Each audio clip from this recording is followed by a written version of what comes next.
சாலையை கடந்து செல்லும் யானை கூட்டம் வழிவிட்டு காத்திருந்த பொதுமக்கள். செல்போன் வீடியோ காட்சிகள் வைரல்.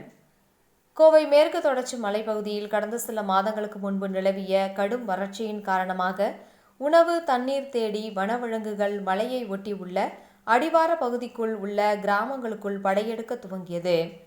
இதைத் தொடர்ந்து பருவமழை கனமழையாக பெய்ததால் வறட்சி நிலை மாறியது. இருந்தபோதும் மனிதர்களின் விளை நிலங்களுக்குள் விவசாய பயிர்கள் மற்றும் வீடுகளுக்குள் இருக்கும் உணவுப் பொருட்களை ருசித்து சுவைத்து பழகிய அந்த யானைகள் வனப்பகுதிக்குள் செல்லாமல் மலை அடிவார பகுதியில் முகாமிட்டு மாலை மற்றும் இரவு நேரங்களில் ஒவ்வொரு கிராம பகுதிகளுக்கும் உணவு தேடி புகுந்து சேதத்தை ஏற்படுத்தி வருகிறது. வனத்துறையினர் பல்வேறு குழுக்களாக அமைத்து யானைகள் ஊருக்குள் மற்றும் விவசாய நிலத்திற்குள் புகுந்து சேதத்தை ஏற்படுத்தாமல் தடுத்தும் மனித உயிர்களை பாதுகாத்தும் வருகின்றனர். இந்நிலையில் ஒவ்வொரு பகுதியாக யானைகளை வனப்பகுதிக்குள் விரட்டும் வனத்துறையினர் அந்த யானைகள் வனப்பகுதிக்குள் செல்லாமல் அடுத்தடுத்த கிராம பகுதிக்குள் செல்கின்றது.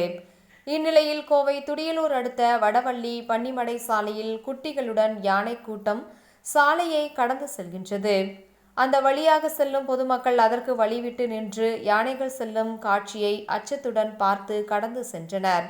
அதில் ஒருவர் செல்போனில் பதிவு செய்த வீடியோ தற்போது சமூக வலைதளங்களில் பரவி வைரலாகி வருகிறது.